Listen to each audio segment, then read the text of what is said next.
They sold the mare for scraps, swearing she was barren. No one mentioned the two foals clinging to her side. No one noticed the fire still left in her eyes. But one man did, a war-scarred veteran with nothing but a rusted truck, an empty barn, and too many nights spent staring into the dark. He didn't come to that dusty auction looking for redemption. He was just looking for parts. But he found it anyway. In a forgotten pasture, under a blistering Arizona sun, he found a truth that couldn't stay buried forever. The summer sun over sagebrush, Arizona was the kind of light that made colors hurt. It bleached the sky into a merciless white, glared off every windshield and tin roof, and turned the red dust from the Sonoran desert into a slow, constant haze that clung to your skin and stung your eyes. The air itself shimmered, bending the outlines of the low, weather-beaten buildings that lined the town's single main street. On the corner, a faded sign swung on rusted chains above a squat wooden building, Sagebrush Livestock Market. Its peeling green paint revealed grey wood beneath, as if the place itself had given up trying to look new decades ago. A battered blue-green pickup rattled past the post office and the bank, heading toward the market lot.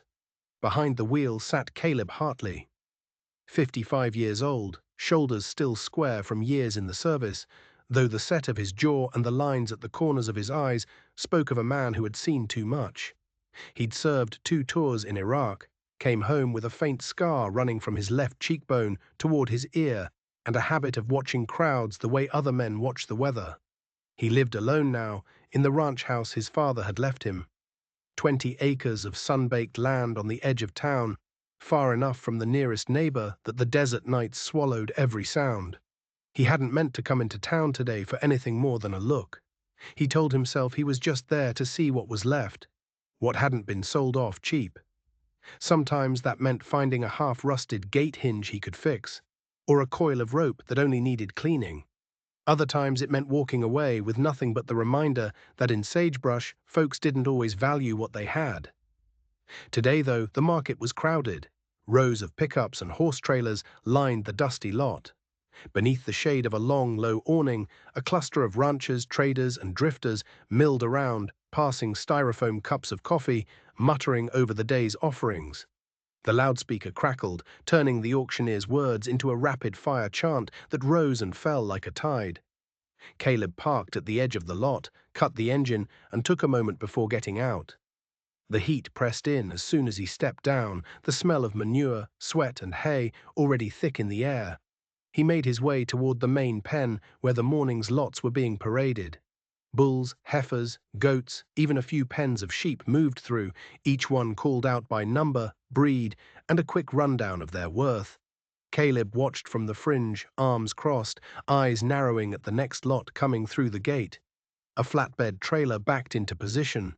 The metal ramp dropped with a clang, and the animals stepped out into the pen. First came the mare. She was a paint, her coat a patchwork of white and chestnut brown, dulled by dust and neglect. Her ribs showed faintly, hips sharp beneath her hide, but her neck was arched and her dark eyes were alert. Close behind her moved 2 foals. The first, a deep brown colt, kept to the mare's side, his head slightly lowered, gaze flicking constantly toward the crowd. The second was lighter, a Palomino filly whose golden coat caught the sun and made her stand out. She stepped out boldly, ears flicking, eyes wide and curious. When the mare paused, the filly bumped her shoulder, impatient. The auctioneer's voice rattled through the loudspeaker. Lot 17, paint mare, approximately 10 years old, 2 foals, 1 colt, 1 filly. Both this year's spring drop, mare no longer producing. These are her last 2. Not suitable for breeding, selling as is, whole lot to go. The words drew a low ripple of chuckles through the crowd. She's barren, someone said behind Caleb. Probably inbred, another voice added. A third man laughed. Look at her, won't be worth the hay to keep her alive. Caleb didn't laugh. His eyes stayed on the mare. She stood between the foals and the rail, shifting just enough to block the sight of the crowd from them.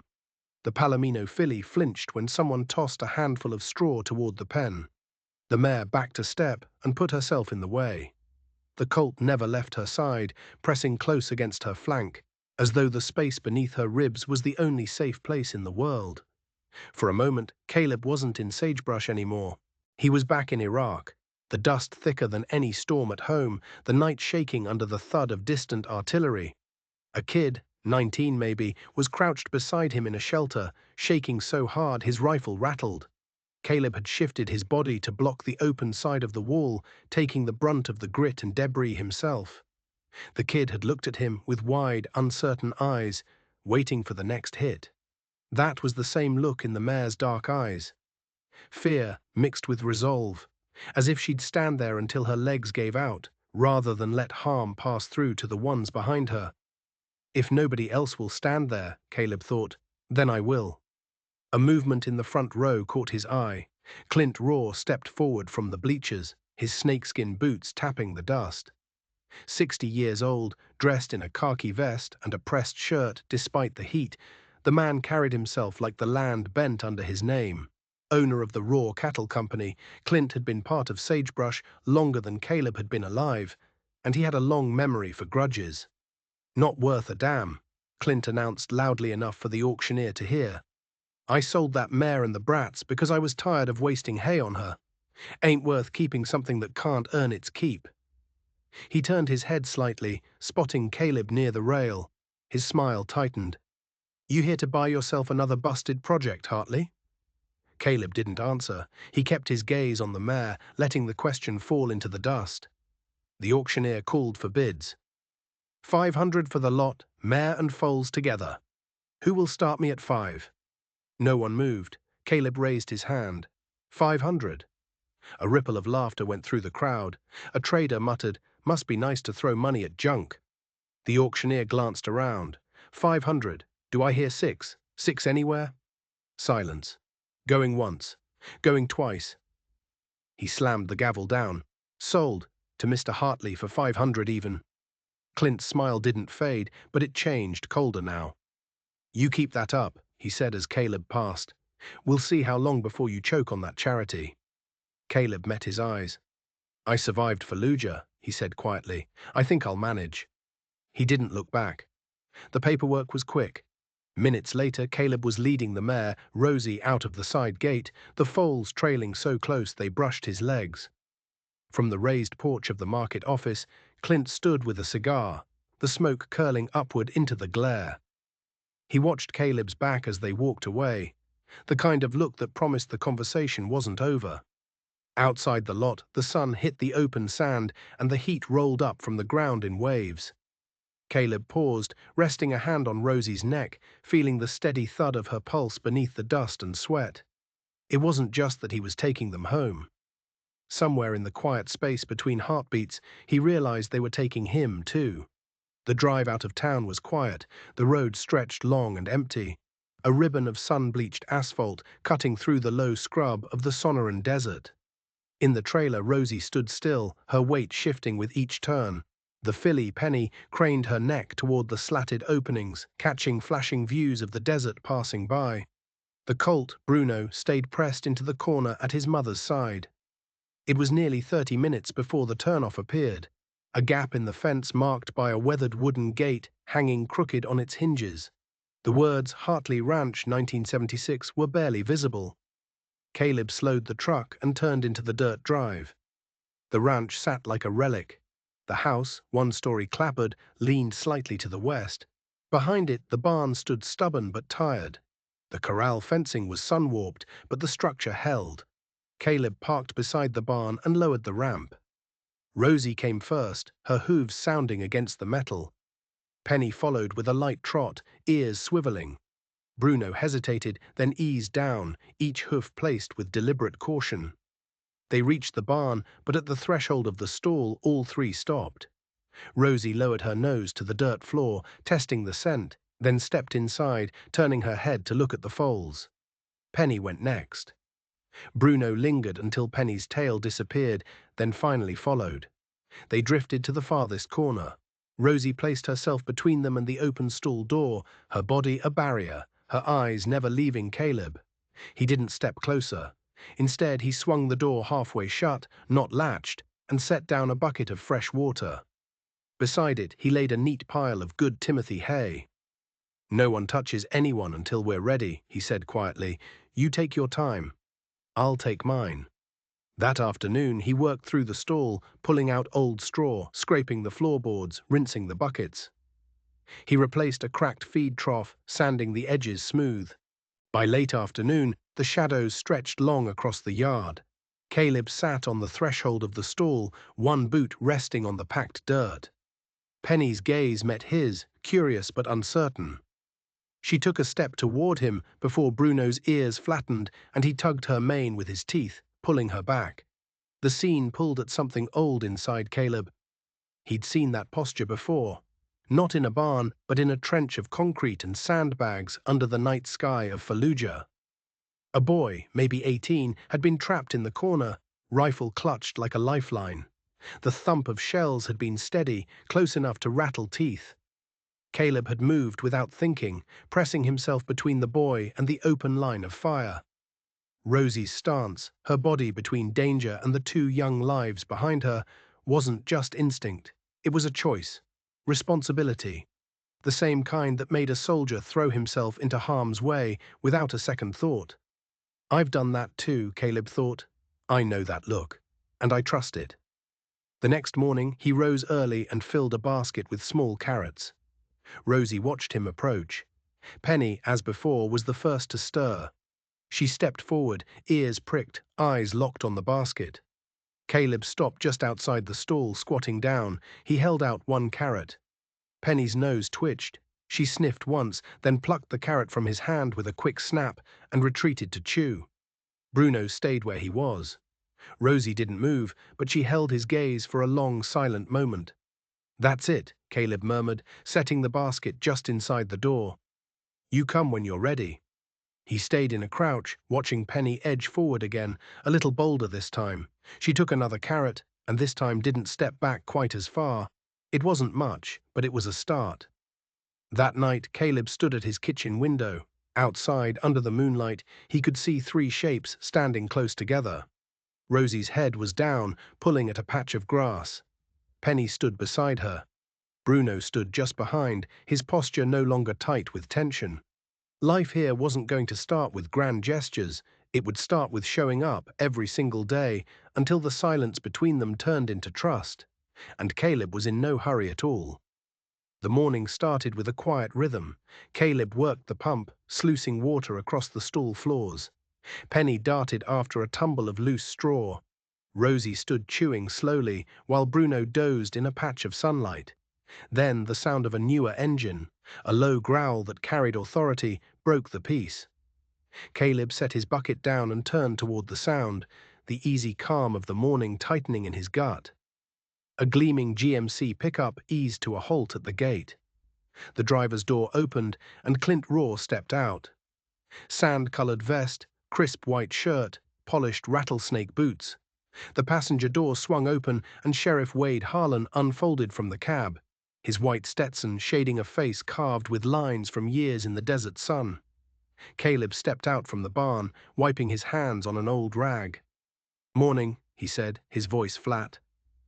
Clint came to the gate, his mouth set in something that could almost be mistaken for civility, until you saw the ice in his eyes. "Hartley," he said, "I'll come right to it.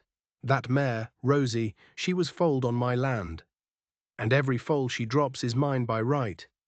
Around here, we've got an understanding. Bloodlines stay with the brand." Caleb's jaw shifted. "I bought her and both foals at a public auction. Got the bill of sale in my desk. Plenty of folks saw it happen. You were one of them." Clint's eyes narrowed. "An auction doesn't change blood. You know that. If they were born on my pasture and fed from my hay, they're my stock. That's how it works." Inside the barn, Rosie gave a low nicker, placing herself squarely between the foals and the open door. Penny's head popped up, ears pricked toward the voices. "You're mistaken," Caleb said, his voice dropping. "They're mine. I paid. You took the money. End of story." Clint's gaze sharpened. "We'll see how long you can hold to that." Before the silence could harden, Wade stepped forward, palms open in a calming posture. "Look," the sheriff began, "I'm not here with a warrant. This is a friendly call, man to man. You hand them over, Clint walks away, and you save yourself a whole mess of trouble. Caleb turned his head toward Wade. Trouble from the law, or trouble from people who don't care much for it? Wade hesitated, just a fraction of a second, but it was enough. Small town, Caleb. Not a lot of folks lining up on the side that loses. Caleb crossed his arms. Then it's a good thing I'm not looking for backup. Clint took a step closer, his voice dropping to a hiss. I built this town out of dust and blood. You think surviving some war halfway across the world means you can stand against me? Out here, I'm the law. Caleb met his gaze head on. Law doesn't come from dirt, it comes from truth. And the truth is, you sold them. The air between them was brittle. Clint's mouth tightened. He looked past Caleb toward the barn, then back at Wade. Something unspoken passed in that glance. He turned toward his truck, then paused and looked over his shoulder. His voice was slower this time, deliberate. You're going to regret keeping them, Hartley. The words hung in the dry heat long after the GMC roared away, kicking up a plume of dust that lingered like smoke. Wade stayed a moment longer, gave Caleb a short nod that was neither apology nor warning, and followed. Caleb didn't move until the last of the dust settled. From behind him came a soft whinny, Penny's, light and curious. He turned just enough to see Bruno standing slightly ahead of his sister, his chest out, his body angled between her and the open air. A faint smile touched Caleb's mouth. We all know how to guard our own, he murmured. But he knew Clint's visit wasn't just a threat. It was the opening move in a game he didn't yet understand. The morning after Clint's visit, the air felt a shade heavier. Caleb loaded empty feed sacks into his truck. He needed supplies, and his cash was running low. Cortez Feed and Supply sat on the north edge of town, a long, low building with faded green paint.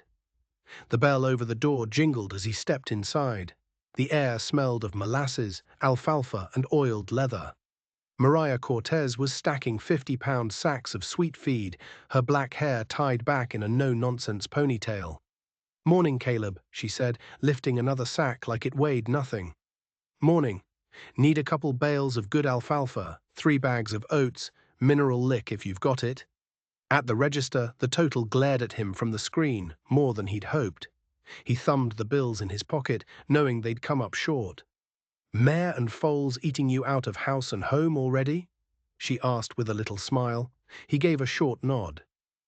As he started to pull out the cash, she raised a hand. You can put it on account. Pay me when you can. Caleb hesitated. Don't want to owe anybody. Then don't think of it like debt, she said with a shrug.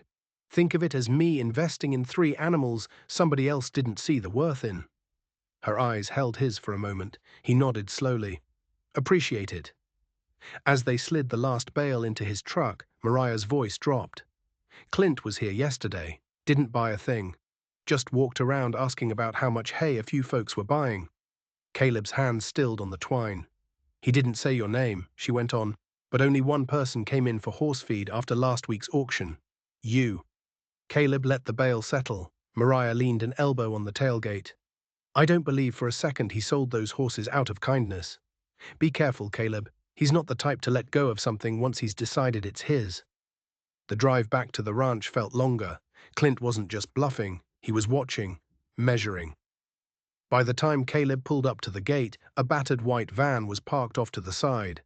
Dr. Lucas Meyer, the county vet for decades, stepped out carrying a weathered black case. Mariah asked me to stop by, Meyer said by way of greeting. Appreciate you coming, Caleb said. Figured a checkup couldn't hurt. In the barn, Meyer worked with quiet confidence. Rosie tolerated the exam without fuss. Pulse is good, reflexes sharp, Meyer murmured. Teeth in fine shape for her age. Uterus feels clean. No scarring, no inflammation. Caleb stood nearby. They told me she was barren. Meyer straightened, arching a brow. Barren mares don't drop 2 healthy foals this close together. She's foaled at least 3 times, maybe 4. See this scar tissue here on her belly? That's from previous births, not an injury. Whoever told you she can't breed was either misinformed or lying. He moved on to the foals, checking their eyes, teeth, and legs. Both in fine shape. Weight's good, bone structure's solid. Caleb listened, his jaw tightening. When Maya finished, Caleb asked, "Could you put that in writing, just in case?" "Of course," Maya said, closing the latch on his case. "And Caleb, this isn't the kind of mistake people make accidentally." After the vet left, Caleb stayed in the barn long after the sun had dropped. He thought about Clint selling them for a fraction of their worth, about the absence of any vet record to support the barren claim, about Clint showing up less than 24 hours later to demand them back. If it wasn't about breeding value, then what was it? His mind snagged on a detail he'd almost overlooked, a faint mark under Rosie's shoulder blade. The hair there was just slightly different in texture and color. It could have been an old injury. It could have been something else. The feeling hit him then, the same one he'd felt sweeping houses in Fallujah. The feeling of stepping into a room that looked normal but felt wrong, like the air itself was holding its breath. He recognized that feeling now. The horses weren't the only thing Clint had been trying to hide. As he leaned against the stall door, Penny trotted toward him and pressed her small muzzle against his shirt. He smoothed her forelock back from her eyes. "Looks like we've got ourselves a secret," he murmured, "and I'm going to find out exactly what it is." The game had already begun, but now Caleb knew he wasn't just playing defense, he was on the hunt. The sun was just breaking over the eastern ridge when Caleb stepped onto the porch, coffee in hand. The southern fence line stretched toward the desert, a weathered ribbon of posts and rails. Too many had gone soft with rot. It was time to fix it. He loaded a bucket with nails, a hammer, and a sledge, and headed out. Bruno and Penny trailed him, pacing his steps like curious children. The work was rhythmic and predictable. The creak of old nails, the thunk of the pry bar, the solid feel of new timber. But halfway down the stretch, Caleb worked the pry bar under a rail that didn't want to come loose. It groaned as it lifted. The moment he pulled it free, he saw it. A patch of blackened wood on the inner side, a perfect oval of char, too precise for lightning, too contained for an accident. He turned it over in his hands. The burn pattern wasn't random, it was deliberate, a mark seared deep into the grain. He crouched, scraping the surface gently with his glove. Beneath the soot, the shape emerged, two circles, one inside the other, clean and even. A brand. It wasn't the raw brand. Caleb had seen that 100 times, a horseshoe with an R in its center. This was different, simpler, older, and nothing like Clint's. He felt the subtle shift inside himself, the click of a puzzle piece sliding into place. Someone had cut this rail from somewhere else, somewhere that had used this brand. And someone recently had tried to burn it away. "Not well enough." "Not yours, Clint," Caleb murmured, "not by a long shot." He set the rail against the fence and pulled his phone from his pocket. The early sun flared in the lens as he crouched to take a picture, angling it until the brand stood out sharp. He looked again at the rail. The work was sloppy, done quickly by someone who didn't think anyone would look this close. His mind drifted back to the auction. Rosie stepping down from the trailer, her head turning, scanning the crowd as though searching for something familiar. She hadn't looked like an animal resigned to being discarded. She'd looked displaced. And when he'd led her away, she'd turned back 3 times toward the lot they'd come from. The Foals hadn't done that. Rosie had. Rosie had known another home. The rail felt heavier in his hands now. A brand like this wasn't just decoration. It was legal proof of ownership. And the fact it didn't match Clint's mark meant one thing. Rosie hadn't been his to sell in the first place. Caleb set the rail down carefully and sat on the nearest post. He lined up the facts in his head. Rosie wasn't barren. Clint had dumped her for a fraction of her worth, then tried to get her back less than a day later. He'd sent the sheriff to intimidate him. And now there was physical burned proof that she'd once belonged to someone else. It wasn't a story of a washed-up mare. It was a story about theft, and if Rosie had been stolen, the odds were she wasn't the only one. The air seemed hotter now, the desert shimmering. "All right," he said under his breath, "we're not just feeding you and keeping you safe anymore. We're going to find out exactly where you came from." He picked up the rail, slung it over his shoulder, and made his way back toward the house. This was evidence. Inside, he set it on the kitchen table. The morning light fell across the blackened circles, making them stand out like ink. He pulled out a small notebook and sketched the brand, labeling it 2 concentric rings, burned, not ROR. Under that, he wrote, "Find origin." When he turned toward the door, Penny was standing there, framed in the doorway, as if she'd been waiting for him. Caleb found himself smiling. "Yeah," he said quietly, "we've started now." He touched the brand one more time with his fingertips. The fence could wait. There was a trail to follow now, and he intended to follow it all the way to the end. It was the middle of the night when the sound tore him from sleep. Not coyotes. Deeper, rougher, a frantic, echoing bawl that didn't belong. Caleb was on his feet before he was fully awake, hand finding the flashlight and the old Winchester by the door. He stepped onto the porch, the beam of the light slicing through the moonlight. The sound came again, closer. He swung the light toward the west fence line. Dust and shadows moved. 2 of his neighbors' cattle, heads low, barreling across the open ground. They weren't supposed to be there. He jogged across the yard. Rosie's sharp whinny rang from the barn, high and urgent. Penny and Bruno's lighter voices joined in, jittery with panic. The flashlight beam caught the gap in the fence. A section of wire lay flat, cleanly severed. Caleb crouched, touched the edge. Smooth. No fraying, no twist. A single clean cut through each strand. Not the wind, not a wandering bull, and no predator in Arizona carried bolt cutters. He straightened, scanned the darkness. "Damn it," he muttered. It took him nearly 20 minutes to get the cattle turned, coaxing them back into the neighbor's pasture. He latched the gate and turned back to his own line. The gap waited like an open wound. He worked quickly with spare wire, binding the strands together. It was a temporary fix, but it would have to do.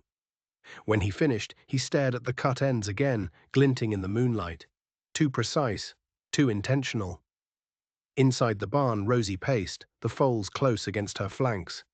"It's all right," he said softly, laying a hand on her warm neck. "For now." By morning, the temporary fix still held. He called the sheriff's office.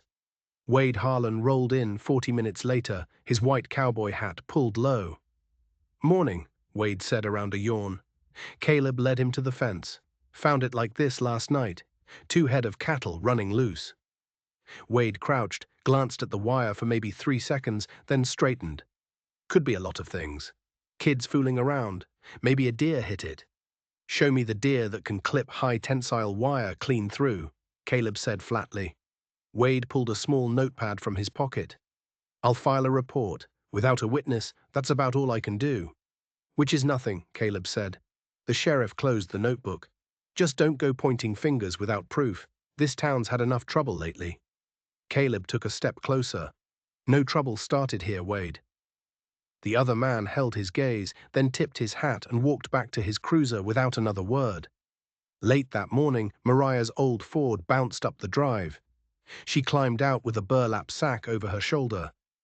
"Got your order," she said, her eyes going straight to the patched section of fence. "Temporary fix," he said. "Happened after midnight." She set the sacks down inside the barn. Heard about it from half the county already. Caleb told her the rest. She listened, her expression sharpening. "I saw Clint at the hardware store yesterday," she said finally. "Buying what?" "Knew you'd ask. He was asking for heavy-duty wire cutters, industrial type, the kind you use on perimeter fencing for big ranch spreads." Caleb leaned against the stall door. "Clint doesn't get his own boots dirty." "Exactly, but he's got men who will." She met his gaze squarely. "He knows you're sniffing around about those brands, and he's worried you'll find something." "You think this was a warning?" he asked. Mariah shook her head. "Warnings are subtle. This was a test. He's seeing how fast you'll patch a hole, how you'll react." Caleb looked past her to where Rosie stood, head high. Then he's about to find out. After she left, the yard felt too quiet. The silence took him back. Fallujah, 2004. Heat heavy as wet blankets. The enemy hadn't come at them head-on. He'd chipped away, cutting supply lines, sabotaging gear, making sleep impossible until the men were strung as tight as wire. One night, a young private had asked him, "Why don't we just pull out?" Caleb had answered without thinking. "Because the second we turn our backs, they take another street, another life. You give ground to men who thrive on fear. You don't get it back." Now, years later, on a different patch of earth, he felt that same creeping presence. Clint Raw wasn't planting bombs, but he was using the same principle. Wear a man down until he'd rather surrender than keep fighting. Caleb almost smiled. Clint had picked the wrong man. By late afternoon, he'd reinforced the repair. He washed his hands and went inside, climbing the narrow stairs to the attic. He knelt before an old steel footlocker. The key was still on the chain in his pocket. The hinges creaked, releasing a faint scent of gun oil and canvas. Inside lay fragments of another life, a folded flag, a silver star, and a battered K-bar knife. He picked up the knife, felt the familiar weight settle into his palm. Without thinking, he slipped it into the inner pocket of his jacket. The flag and medal stayed. Those were reminders. The knife was a tool. Outside, the barn door creaked. Rosie's hoof tapped against the post, 3 quick beats. Caleb stepped to the window. She stood in the late light, head turned toward the house. Something passed between them, unspoken but understood. Caleb nodded once. "He wants to play the old game," he murmured. "All right. We'll play." Evening came on like a held breath. The sky over sagebrush turned a shallow blue that bled into brass at the horizon. Caleb stood on a ladder, tapping new nails into the warped porch boards. From the barn came the slow, steady rhythm of hooves on wood. Rosie, Bruno, and Penny, settled and quiet. Then the engine noise arrived like a stone thrown into still water. One truck, then another, then another. Caleb felt it in the boards beneath his boots before he saw them, a convoy of headlights rolling up the drive. He climbed down, set the hammer on the porch rail, and reached inside the doorway for the shotgun that hung on its hooks. He didn't chamber around. The simple weight of it said what words couldn't. 3 pickups eased into the yard, idling like big animals. Clint Raw climbed down first, leather gloves hugging his hands. He moved with a confident slowness that was a threat in itself.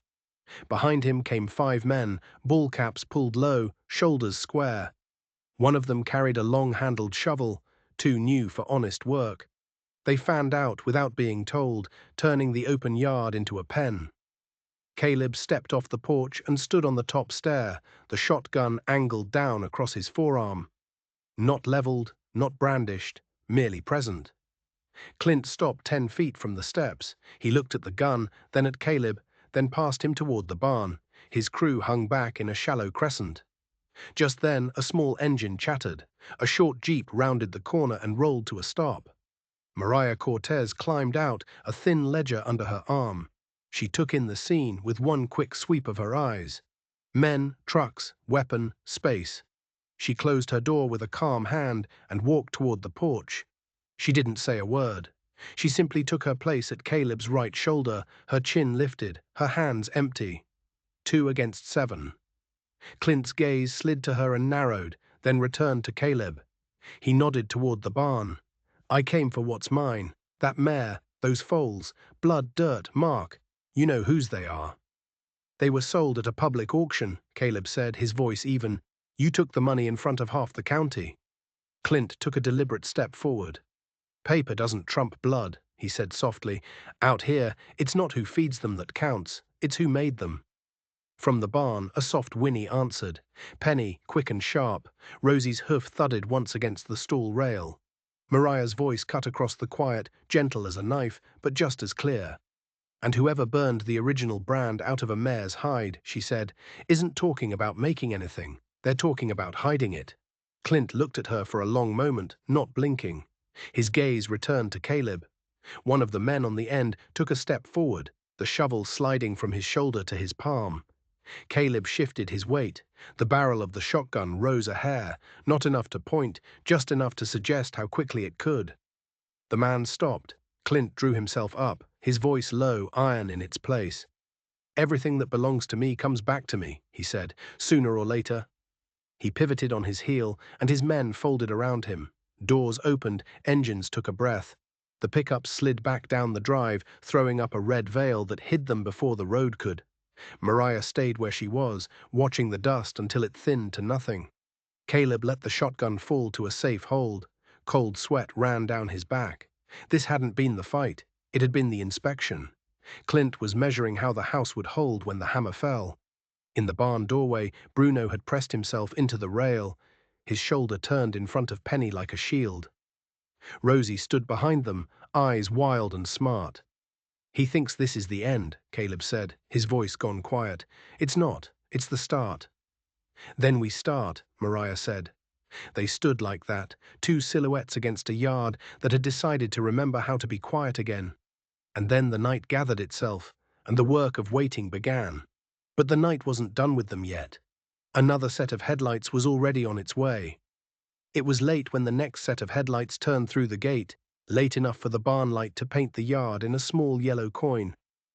Caleb had just slid the bolt across the stall when a silver Chevy eased to a stop by the porch. A young woman climbed out, pausing to peer into the dark. She was dressed like she was from town, clean jeans, work boots that didn't yet look tired, her hair gathered back in a quick knot. She came toward the porch but stopped at the first step. "I'm not here for my father," she said, her voice tight with nerves. "I'm here for the truth." Caleb didn't move. He stood in the rectangle of the doorway and watched her, weighing the fear in her words against what he already knew. Then he nodded once. "I'm Hannah Raw." He let the name sit a moment, giving it no reaction. Rosie blew a soft breath behind him. "I've seen that mare," Hannah said, her eyes flicking toward the barn. "When she was brought to our place, she had a brand. 2 circles, one inside the other. The hair grows different there. You can't miss it if you know where to look." Her mouth went dry. She lifted her chin and forced the next part out. "My father ordered the old brand burned out. Then he had a new mark put over it. Ours. It was done fast, sloppy. I didn't understand. Not until he sold her for almost nothing and told everyone she was barren." "You're sure?" Caleb said. She gave a small, decisive shake of her head. "I keep the breeding book, the brands, the birth dates. That's my job." "You didn't come here to confess," Caleb said. "No." She took a careful breath. "I came because I don't know what else to do. I told him not to come out here today. He doesn't listen to anyone." She hesitated. "He's done it before." "Done what?" "Taken horses that didn't start on our land and made them ours. Not all of them, not even most, but enough." Her voice got smaller. "Enough." Caleb let the quiet settle. Then he said, "You should go home now." He stepped down so they were at the same height. "Tomorrow morning, I need you to come back when the vet is here. We'll look where you say to look, and you'll tell him what you told me." She nodded, relief weakening her knees. "I'll be here." He watched the silver Chevy until its taillights melted into the darkness. When he turned back, Penny had her nose over the stall half door, ears pricked, as if the night had told her a secret. "Tomorrow," he told her. "We say it out loud tomorrow." Dr. Lucas Mare arrived just after sunrise, his white van dusted red. He carried his black case like it had survived a war. Hannah came 5 minutes later, her jaw set. She went straight to Rosie and laid a hand high on the mare's shoulder. "Here," she said, her voice steady. "Left side. He had them burn directly on top, then mark again over that." Maya crouched and took out a narrow grooming knife. "Easy, girl," he murmured. Rosie stood still as if she understood. Maya cleared the hair in a careful oval. The skin beneath was a shade darker, scar tissue seated low under the coat. He wiped the place with a damp cloth and then, with one gloved thumb, pressed lightly. "Hold that beam here," he said to Caleb. Caleb lifted the flashlight. The faintest shadow of a shape rose under the skin, like something surfacing from a shallow pool. 2 rings, one nested inside the other. Not black, but the unmistakable geometry of a mark that had once been clear as day. Over it, the crooked ghost of an R and a warped horseshoe, as if someone had tried to balance a lie on a weakened limb. Maya didn't say anything for 10 heartbeats. He just looked. Then he lifted a small ruler from his case, measuring diameters, distances. He glanced up at Caleb, an unsmiling look an old man gives a younger one when the thing they both know has finally agreed to be seen. "Photographs," he said simply. Caleb stepped back and let Maya work. Wide shots, tight shots, angled macros. When the last one clicked, Maya straightened. "This is deliberate alteration," he said, his voice quiet as a verdict. "Erasure of the original brand and an overlay of a second. If this leaves this barn, it's a felony, on paper and in court." Caleb nodded. Hannah swallowed, looking like someone who'd stepped onto a creaking board and felt it hold. Maya snapped his case shut. I'll write a full statement today with the photos. You'll want to make copies. It's not just her, Caleb said. Hannah's eyes came up, wary. No, it isn't. How many? She blinked. I don't know exactly. The ledgers, they're missing pages. She closed her eyes for a beat.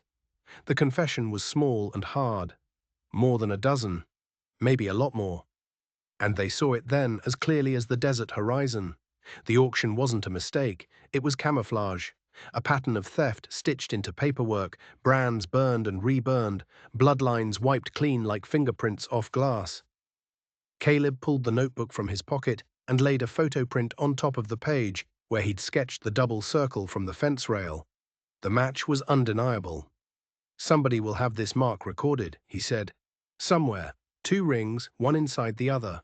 Whoever owns it will have paperwork. Dates, Foals. Hannah's shoulders eased. New Mexico keeps good brand registries. Better than we do.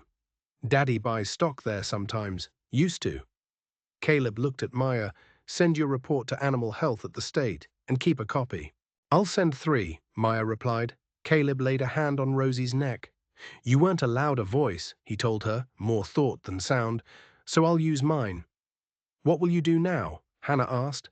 Start with names, Caleb said. End with the truth. They walked out into the yard. Morning had unfurled itself fully. Caleb watched the white van and the silver Chevy pull away, the tracks they left in the dust thin and straight. He tucked the photos and the notes into the inside pocket of his jacket and stood in the doorway of the barn. From Rosie, he said softly, all the way out.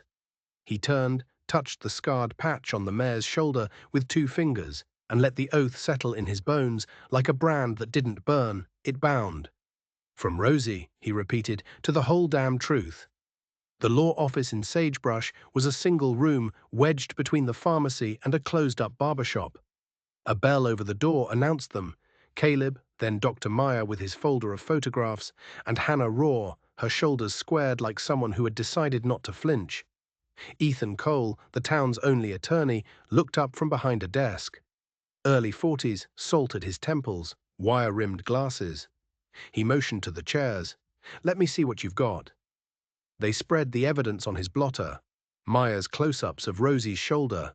The preliminary report. Caleb's sketch of the brand from the fence rail. Hannah's signed statement. Ethan read silently. He took his time, 15 minutes that moved like 30. He went through each photograph twice.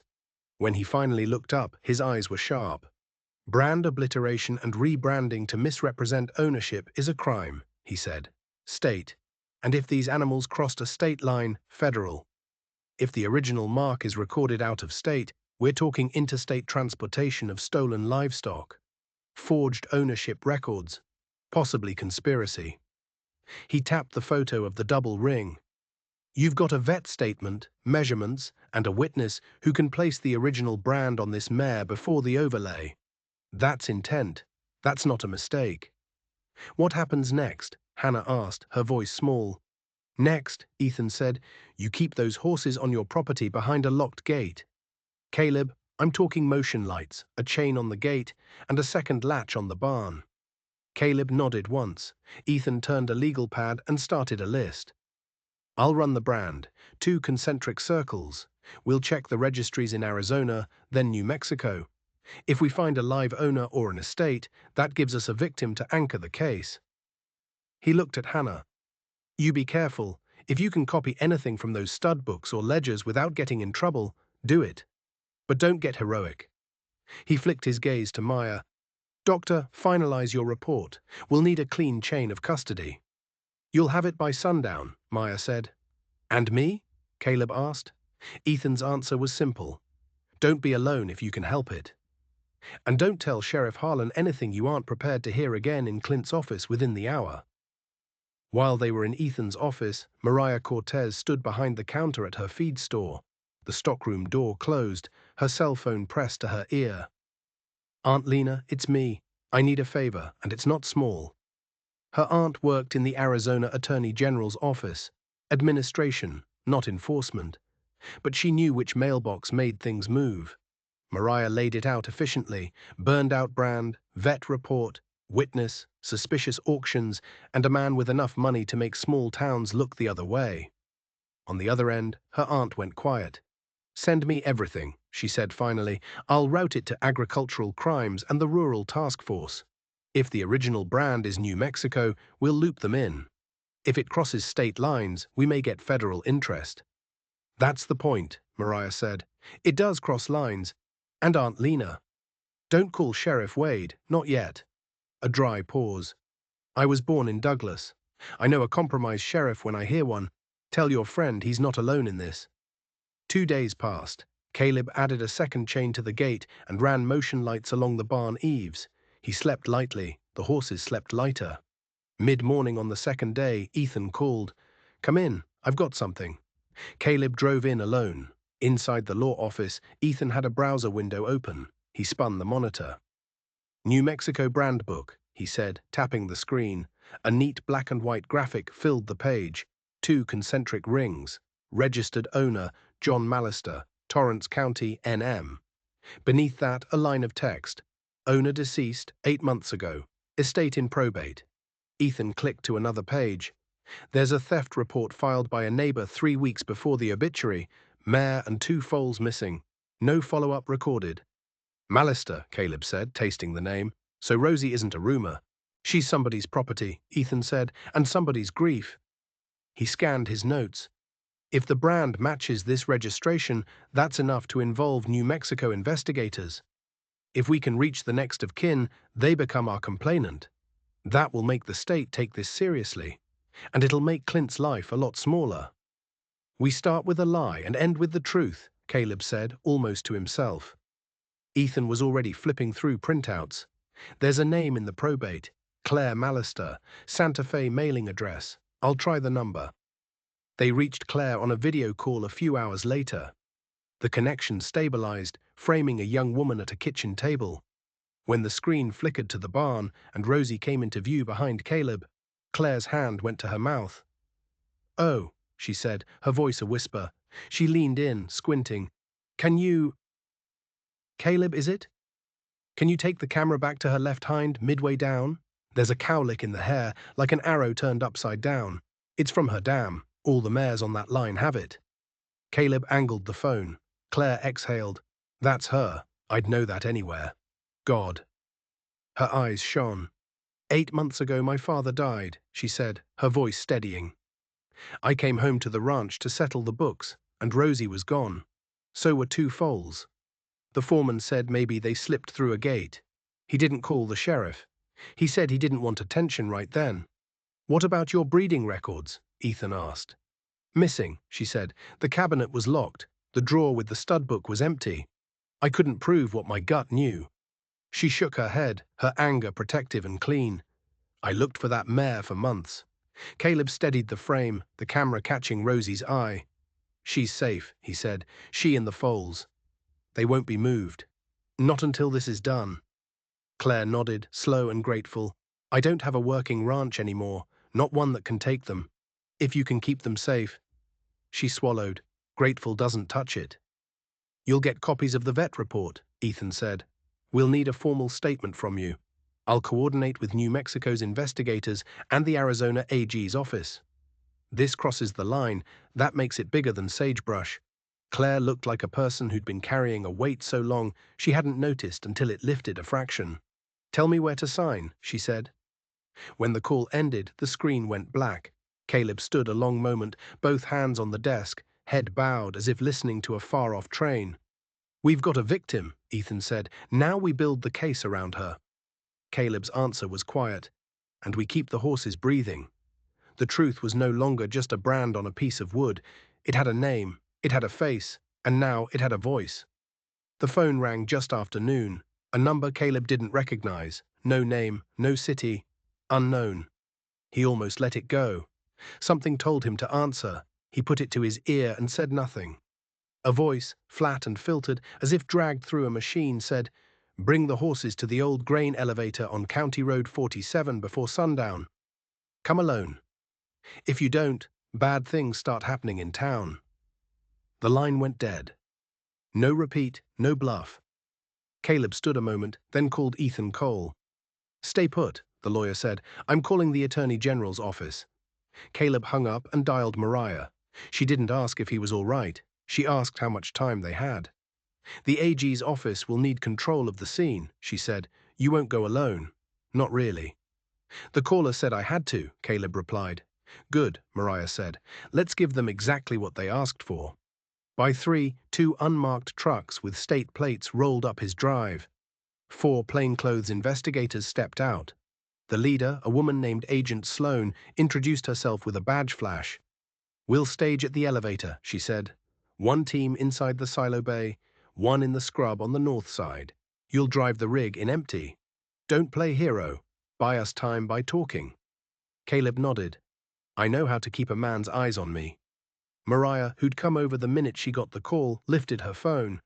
"I'll be at the ranch. I'm patching a live audio feed of the barn to your phone. If they ask for proof, you can give them a sound. If he hears Penny, he'll look where we want him to look." Agent Sloan gave a quick grin that didn't reach her eyes. Smart. They rehearsed what Caleb needed to say. "You sold them. They belong to Mallister. We have the brand book. We have the vet. We have your daughter." The truth, pared down to its bones. As the light slanted low, Caleb pulled the empty trailer up to the hitch. He stood for a long moment with Rosie's warm breath on the back of his neck. Bruno's muzzle nudging his sleeve, Penny crowding for space. He scratched Rosie where her neck joined her withers. "I'm going to go stand in a place you don't need to stand," he said. "I'll be right back." Rosie blinked and didn't argue. Mariah pressed a second phone into his hand. "Already connected to the barn mic. When I text, tap the screen." Caleb slid the phone into his jacket pocket. "Caleb," Agent Sloan called. He looked over his shoulder. She held his eyes. "Breathe." He nodded once and pulled out. The abandoned grain elevator sat at the end of a spur road, its concrete silos rising like the bones of a dismantled cathedral. Caleb rolled the truck in and parked by the loading dock, nose pointed out. He cut the engine and got out slowly. He stood with one hand on the warm fender and let the evening gather itself. The first pickup announced itself with a growl, the second with a reply. They pulled in and stopped in a lazy triangle that could close hard at a gesture. Clint Raw stepped down, his boots crunching in the grit. 5 men spilled out after him, heads down, hands not empty. "Evening," Clint said, as if this were a normal call. "You asked for a delivery," Caleb replied. "I brought the truck." Clint's eyes flicked to the empty trailer. "You brought the wrong part. Where are my horses?" "They aren't yours," Caleb said, steady. "You stole them out of New Mexico. The brand is Mallister. We have the registry. We have a vet. We have your daughter." He let that last one hang. For the first time, something moved across Clint's face that wasn't control. "Careful," Clint murmured.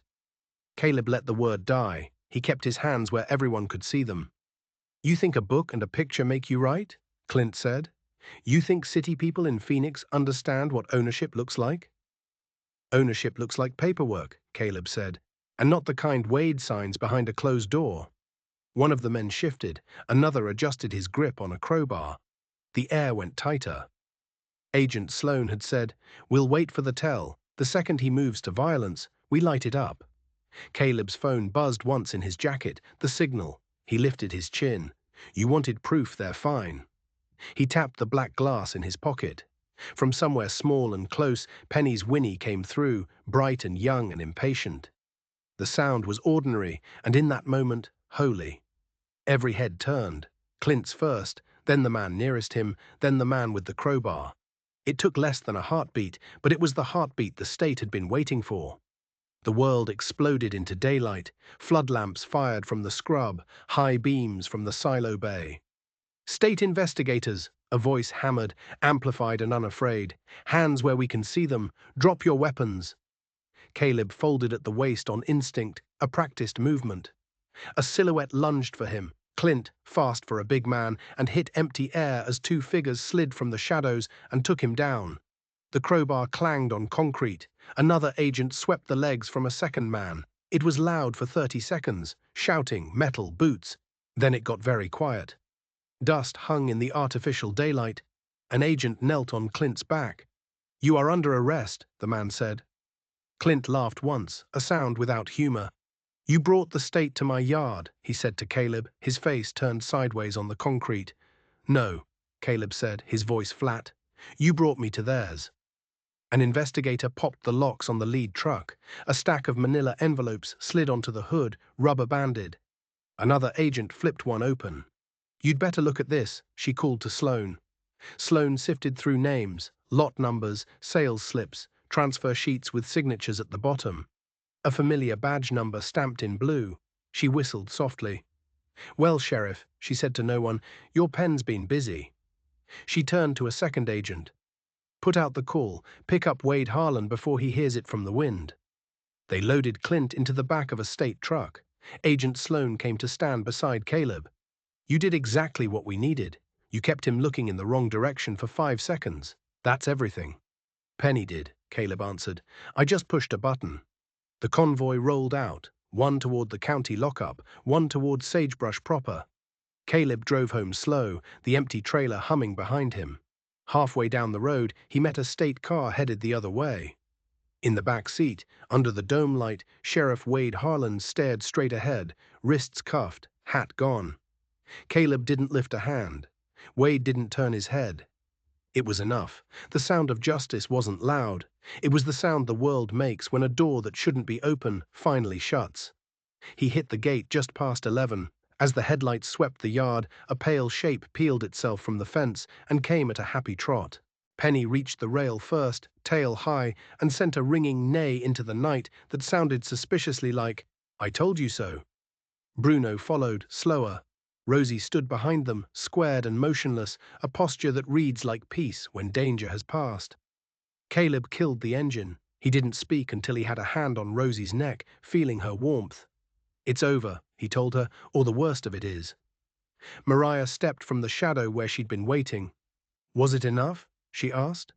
"More than," he said. "They took Clint. They took Wade. They took the paper." Mariah nodded. "Then get some sleep, Hartley. Tomorrow's going to need you rested." 2 days later, a dusty Subaru turned through the gate. Claire Mallister climbed out with a manila folder hugged to her ribs. They stood at the fence. Rosie watched her. Penny pretended to chase a fly, inching closer. Claire held up the folder. "Temporary custodial authorization. New Mexico investigators coordinated with the AG in Phoenix. I'm legally authorizing you to keep the Mare and both foals while the case runs." She looked around the yard, the barn, the fence. "I don't have a ranch to bring them home to, not right now, but this place. This feels like the thing I wanted when I thought the word home." Caleb nodded toward the horses. "No one's putting a hand on them that doesn't belong here, not ever." 6 months is enough time for a town to relearn its posture. The trials came and went. Clint Raw took 12 years on a stack of counts that read like a ledger: brand alteration, possession of stolen livestock, falsified inspections, conspiracy. The sheriff and the others all fell in the same direction. With the spine of the operation broken, state investigators followed paper and tire tracks into 3 other counties and 2 other states. The story reached further than Sagebrush knew how to pronounce. Back at the old Hartley place, change moved at the pace of honest work. Caleb and Claire filed papers on a non-profit called Second Light Ranch. The mission: rescue and rehabilitation for stolen and neglected horses and equine programs for veterans re-entering civilian life. It became a barn where men who had learned to sleep with one ear open could trade their watchfulness for responsibility, and a corral where horses that had learned to protect their breath could finally exhale. Mariah took on the grant applications and county permits. Dr. Meyer wrote protocols for intake exams. Hannah Raw drove out on Saturdays to help with the ledgers. Ethan Cole found his office suddenly busy with people who had thought lawyers were for other folks. By autumn, Bruno had grown into himself, a broad chest and a careful eye. He carried a 10-year-old boy at a walk around the ring, while the boy's father, Army, 2 tours, stood at the rail and found he could breathe without planning an exit. Penny never did anything at a walk if a trot would do. She learned patterns with an eager teenager who needed something to run toward more than she'd ever needed to run away. Rosie filled back out, her coat finding its shine. She wasn't a mascot, she was an answer.